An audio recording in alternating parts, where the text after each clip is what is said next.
Okay, welcome back, everybody. I know it's been a while since I've posted. We've got a bit of a storm or a snow flurry coming in here. We're in Utah in January, so it's kind of expected.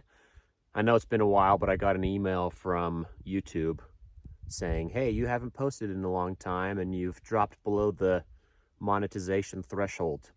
I don't make any real money on YouTube. I make like less than $1 a day. I don't post videos for the money, but it's nice to, once a year withdraw that money and go out to dinner or something. Anyways, so I'm posting this video. It's going to be about the, you sure probably read the title already, the Sig Sauer P322 or 322 or 322. I don't know I don't know why they name it like that, but it's Sig's 22.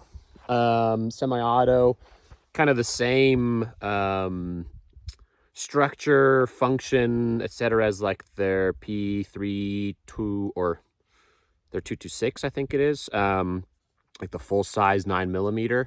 That's why I got it. I used to have the, what was it called? The Ruger Mark IV or something like that, like the laser blaster looking 22. Really cool, but not super practical, just for training purposes. So much cheaper to come out and shoot with this 22 than it is with my full-size 9mm. And the controls are basically identical to the one that I have. This one has a safety. I have the one with the safety. My 9mm doesn't, but doesn't matter. The cool thing though with this is that it does come with a threaded barrel. It does not come with the threaded barrel or the thread protector on here. Let's see if we could, there we go. I've got like some dirt in there too. I apologize. I've had this gun for about a year. It doesn't come with the threaded or the thread protector. There's like an extension. The barrel itself is threaded, but it's recessed kind of behind the slide. And then it comes with a little adapter that threads onto that and then has kind of standardized threads coming out the front. And then I just bought this on Amazon.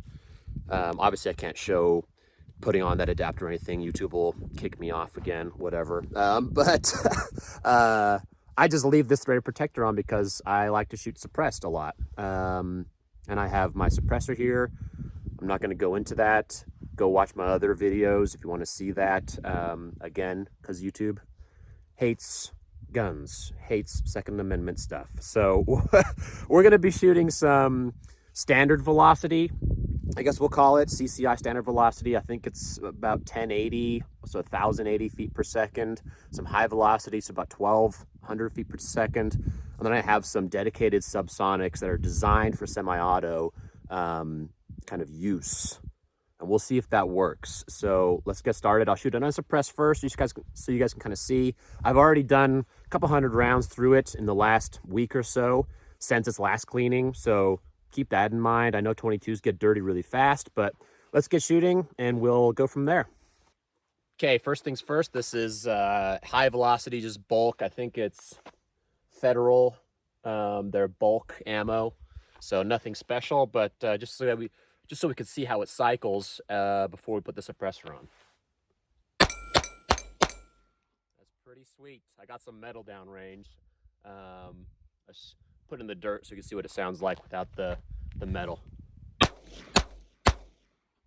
Cycle's really awesome. I've had very few issues with this. The first maybe 500 rounds, definitely a bit of a break-in period, but since then, it only really jams up if there's a bad round, a soft primer strike, or it gets really dirty, and then I have to go clean it. So I've cleaned it a couple times since buying it last year, but let's try this.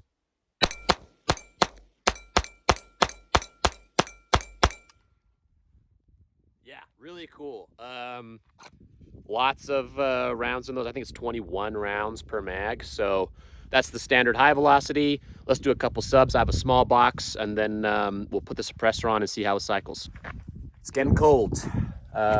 Storm is coming in a little bit harder now, but this is what we're using for the Subsonic. It's the CCI Quiet 22 semi-auto 22 LR. 835 feet per second, 45 grains. So it is 5 grains heavier than my bulk I was just using. And I'm assuming, or I guess. I'm assuming that it's a little bit heavier to help it cycle because it has a little bit less oomph. Now, the good thing about the P322 is that it has a fixed barrel, so there's no need for the kind of spring-supported suppressor. I forgot what it's called, like the Wilson device. I don't know. I'll put a subtitle here for what it's actually called. So you just thread it, direct thread on, and so it's all kind of just inertial, or I don't know what the technical term is for it.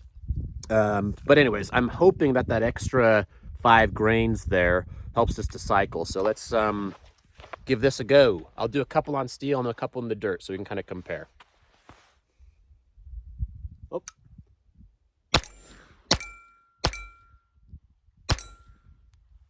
So that was on steel. Let's do some dirt. See, there's a soft primer strike. Cycle's perfectly fine.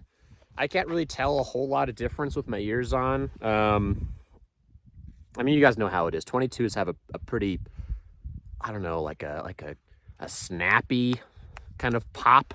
And for me, it almost hurts more than shooting 9mm. Maybe I'm wrong, but anyways, probably not a whole lot of difference there, especially with my iPhone. So let's put the suppressor on, and then we'll really get to compare.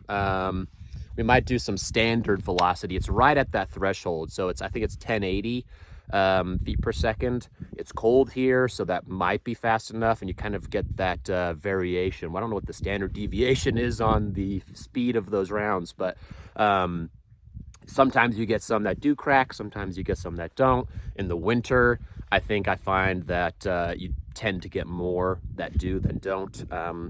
So we might do some of those at the end, but we'll just do kind of the bulk high velocity stuff and the subsonic stuff. But cycled great so far. Let's put the suppressor on.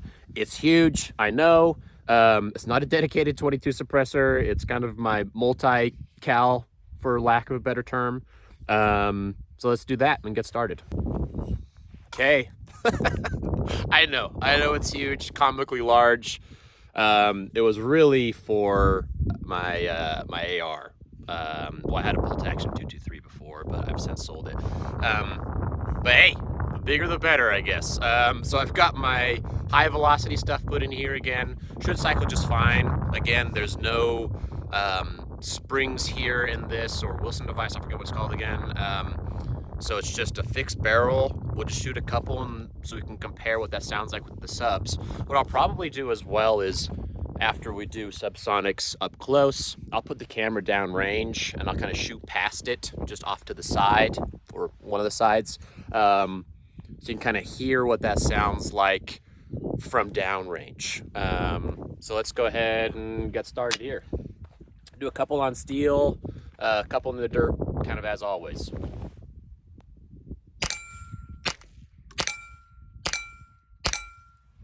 That's pretty good. I mean, I'll take my ears off for this. Yeah, like you could tell that it's supersonic. Put a couple in the dirt.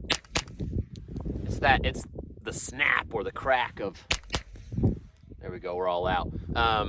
It's that crack of the supersonic that you could hear. I mean, we're outside, it's pretty open, so it's terrible, but you still do hear this as well.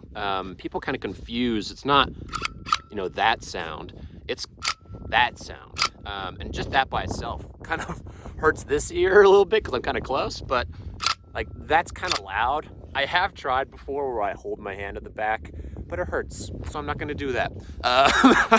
Let's get the subsonics, and we'll do the same thing. They'll put you guys down range and shoot past the camera. Okay, back again. Subsonics are in there. Got 10 of them. We'll do the same routine. Hit a couple on steel, help a couple in the dirt. I won't put my ears on for this, especially because with the supersonics it was totally fine. Let's see if it cycles with the can on. A couple in the steel, a couple in the dirt.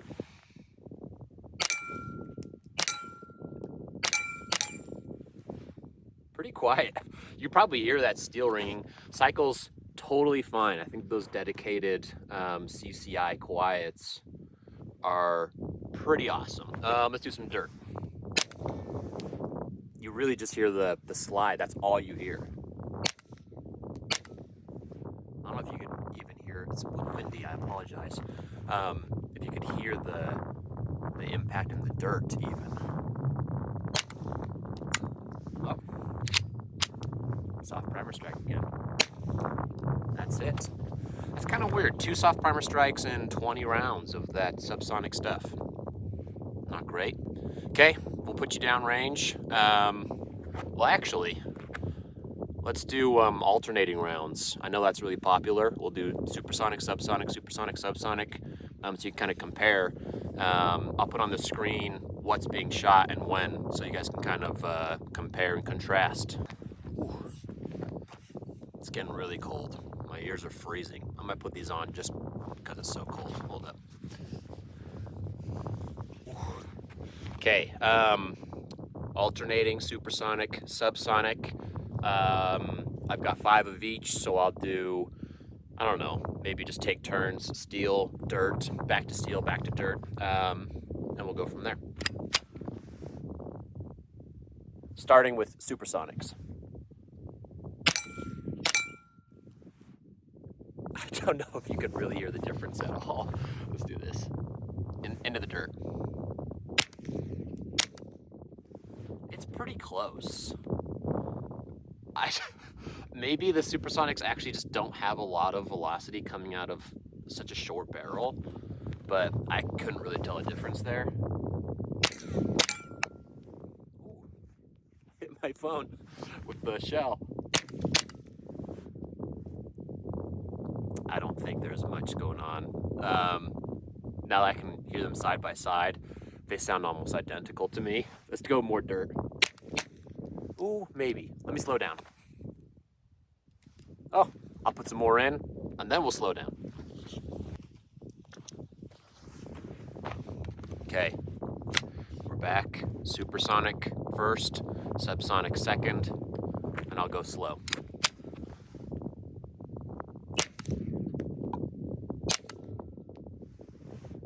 I don't know.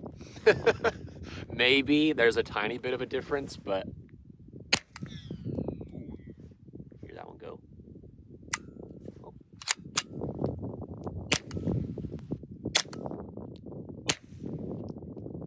That last one for sure, those last 2.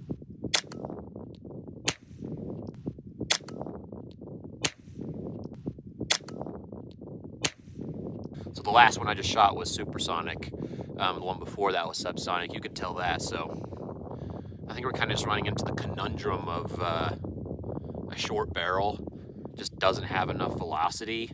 I could be totally wrong, but I don't really hear a difference there. They both sound very quiet. I might just shoot with standard velocity then if I'm ever wanting to shoot suppressed, because those supersonics are supposed to be 1,200 feet per second. And I know they rate those, I think it's out of a 16-inch barrel is how they get the speed for that. But I might just use standard, because that's for sure going to be subsonic in such a short barrel. And it's so much cheaper than buying dedicated subsonic rounds. There you go. Let's put you guys down range. I'll try not to shoot my camera. And I'll just shoot right by the sides of it so you can kind of hear what that sounds like, supersonic and subs. I'll do alternating again, but I don't think we're going to hear a difference. Okay, we've got you guys down here. We're not far, I don't know, 20 yards. I'll walk back and kind of shoot past. Yeah, that's my car there. I'll just shoot past the side and we can kind of compare.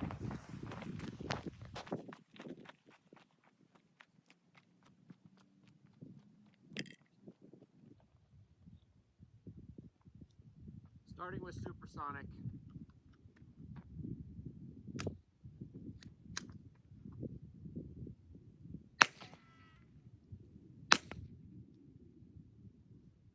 Might move back.